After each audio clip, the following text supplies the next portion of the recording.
Hello, my awesome people watching on YouTube. Welcome to Friday. So glad that you're here, that you're joining me. Sorry if I was a little loud, but hey, sometimes people need to wake up in order to be alive, right? All right, so check this out.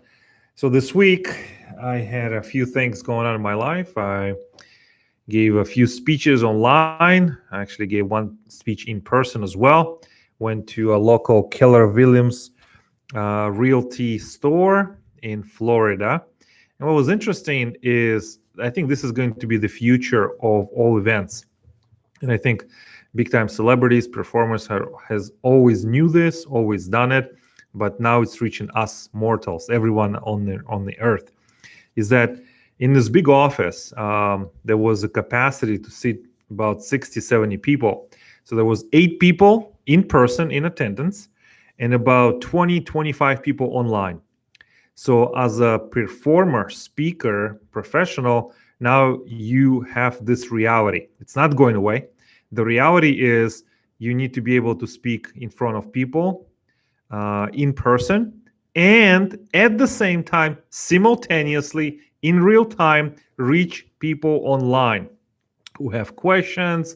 Maybe they like you, maybe they don't like you, whatever it is, but you have to be able to speak to both of them at the same time. So that's a new skill set. And I gotta be honest with you, I after it was in the afternoon, that session at Keller Williams, then I went home and I gave another speech to people in another part of the state. I mean, I could speak to anybody in the world. And I think the sooner, the quicker we're able to be able to work on the skill of communicating in both directions will be a lot better. After the presentation, Keller Williams, one of the team leaders, approached me and my other team members, and we were sitting in the conference room doing the debrief, how the event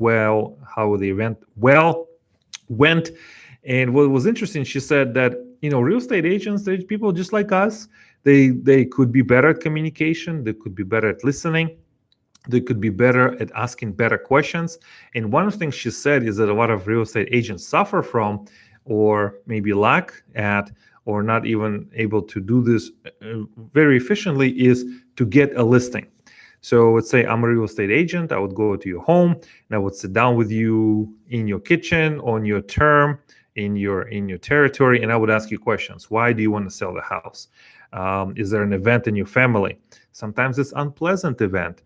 And what it seemed to me, what she was really saying, that a lot of real estate agents, I mean, if you're a real estate agent or in real estate industry, let me know. Let me know if this is true or not, if this is a real problem.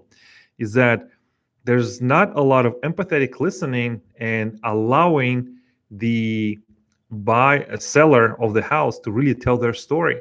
And not only that, it's compounded by real estate professionals not perhaps drawing that story really out of them and making them feel safe, that there's a trust, that the seller would tell the real estate agent why they're selling the home. So there's opportunity for me to share and coach and teach and train real estate professionals how to listen with your eyes, with your face, with your body, with your ears, with your mind, so you can create the safety zone between you and your conversational partner, so the person will actually show up, tell you exactly what's on their mind, and actually be a little bit more forthright. So that's my discovery. That was from the in-person speech that I gave, and there was so many numerous online speeches as well.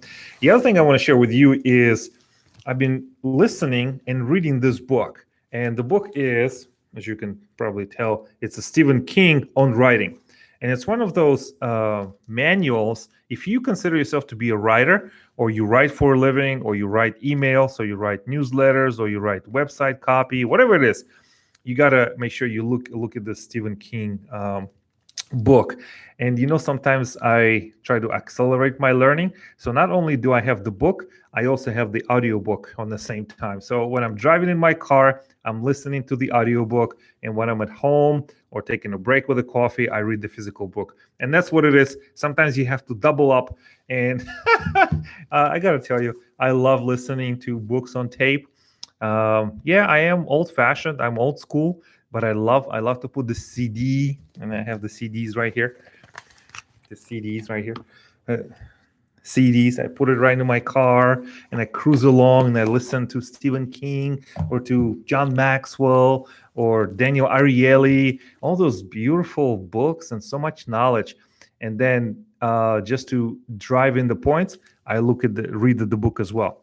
So one of my biggest takeaways from Stephen King writing from this week on writing is that he said, he's a very nonchalant. He said, if you want to be successful as a writer, no matter what, tell the truth. Tell the truth in your writing. People don't want, even if it's a fiction, right? You have to make sure that you don't, don't pull wool over your reader's eyes. Be honest with them. Tell them the truth. And this also comes from Darren LaCroix, world champion of public speaking in 2001. He said, the truth is funny. When you write from your truth, you connect to your audience. I couldn't agree with Stephen King. I could not agree more with Stephen King. I could not agree more with Darren LaCroix. Write from your truth, and the rest will follow. So that's what I want to tell you is people don't always tell us exactly what they mean or what they want at first. We have to earn their trust. And only earning their trust, we also have to be skillful to let them speak, listen, and truly share why they're doing what they're doing. And if you can develop that skill set of listening, asking follow-up questions that make sense and build trust, you can have success in almost any field. I have to tell you, I am one of those people. When I tell you I'm old school, I am. I believe in courtesy. I believe in honor. I believe in respect. I believe in looking people in the eye. I believe in putting your phone away and truly seeing person for what they are. And I cannot tolerate or even accept when there's a disrespect is being given to me or to somebody else. And it's just not who I am. So I hope if you're watching, if you're listening, let me know what kind of values are important in your life and what kind of values and traditions you want to pass on to the future generations. So thanks again. This is Mark talking to you about Stephen King on writing, what I learned from the Keller Williams presentation. Make sure you subscribe, like this page, comment, and let me know what you think. Be well, everyone, and I'll talk to you soon.